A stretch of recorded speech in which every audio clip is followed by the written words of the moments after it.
Hello, I'm Robert Holmberg. I'm a member of Science Outreach Athabasca, and this presentation is Unwanted Guests, Lice, Bedbugs, and Fleas. This is part 3 of 3, and we're going to be talking about fleas.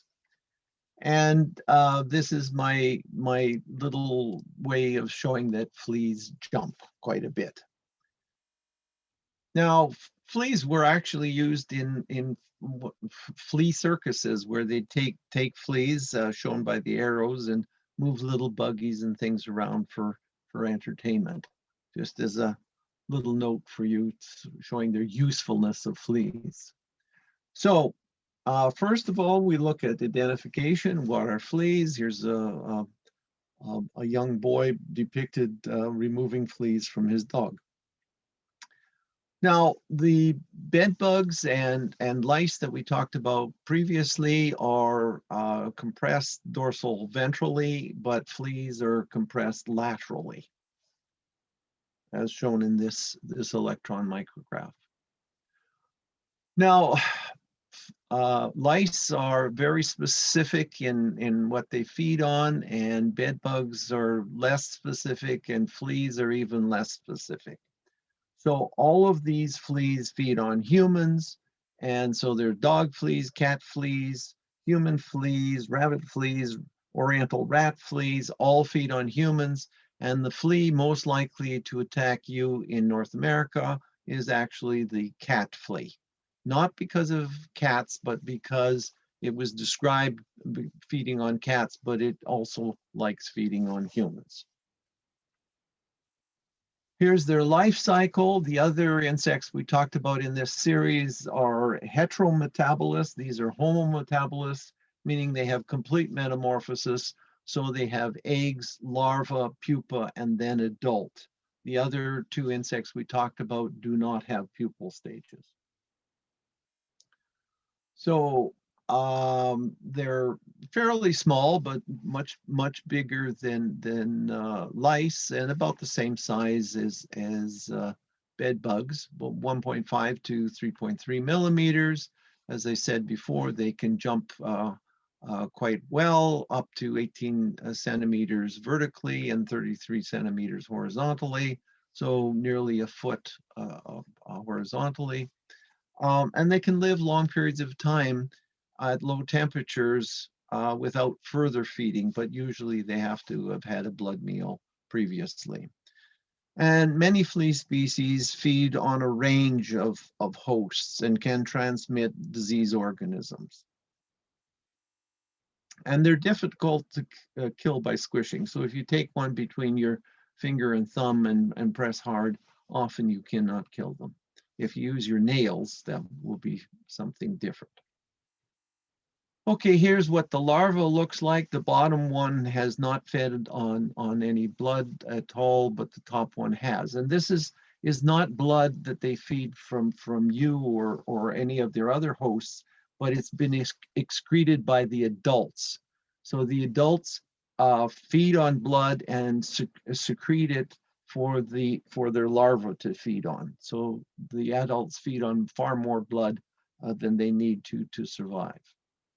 So this is flea dirt on a dog fur, and this is really the excess blood that the adults are offering to their young. So what harm do they do? Of course, they bite, and they bite in all different places, and then can cause inflammation. And again, flea bites tend to itching, and that tends to scratching, and then you get secondary infections. But fleas can also transmit various diseases: viruses, bacteria, rickettsial diseases, which are a form of bacteria, and protozoans of various kinds, and helminths, or worms.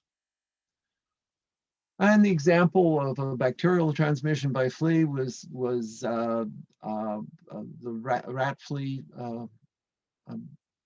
transmitting bubonic plague in the Middle Ages in Europe. And here's a cartoon about plague. Very few times can you get a cartoon about plague, but this is one of them. So there's different life cycles. In the urban areas, the fleas often feed on rodents of various kind, mice and rats and whatnot, and transmit the plague. In the rural areas, they can use other kinds of rodents, such as ground squirrels, and there's also the possibility of human to human transportation. The plague can be very difficult to get rid of. This is a fairly old and not very clear map, but it's a world distribution of plague. So the 10 sort of countries are those that recorded plague in 1970 to 1998, and red regions is where it was recorded in mammals. And where it's recorded, period, it's usually with mammals, but where the red was a few human cases. I said they can also transmit worms, and this is the worm, the dog tapeworm that is transmitted by fleas. And it's not just transmitted by dogs, it's also transmitted by cats, because again, the tapeworm can inhabit different hosts. So dogs and cats are often intermediaries for humans. Okay, how do you prevent fleas on your pets? And so one of the things, as I've said before, is keep sleeping areas for humans separate from the areas where your pets sleep. Less possibility of transmission. And then you should vacuum your pet sleeping areas and wash their bedding frequently, and weekly is best. Keep pet feeding areas clean of food debris, because those food debris can feed the larval stages of fleas. And avoid rugs where they're very difficult to remove all the food that can be scattered on them. And then you can use insecticides, and with dogs and cats, you can get flea collars and internal systemic drugs to kill them.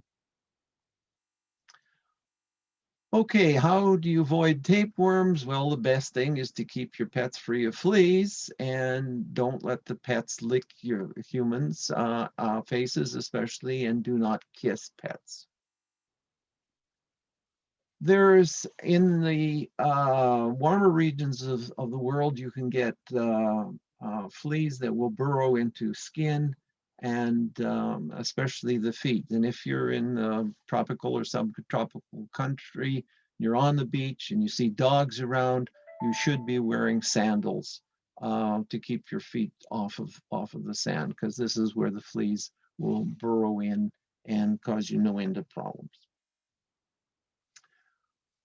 So how you can kill them, this is a very old device. It was a flea trap, and it was worn around the neck, and inside you put a strip of cloth coated with honey or also some blood, and this will attract the fleas, and then every once in a while you dump out the fleas and hopefully kill them. The other thing is you can reduce the populations with high suction vacuuming. Recommended is once per week for 3 weeks in a row. You can also use traps. This light trap is good for monitoring, and you can see all those dark spots are all the fleas that are attracted to the light. And then you can apply insect growth regulator or juvenile hormone on outside situations, and this keeps the larval stages in larval stages and not allowing them to mature into the adults that feed on blood. And then, of course, you can apply insecticides. And this is an example of a pet, a hedgehog, that was treated with an insecticide, and all those black dots are the fleas that emerged from that hedgehog.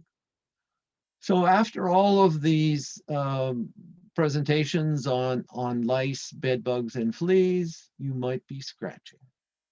Thank you for your attention, and hopefully you will enjoy other Science Outreach Athabasca presentations.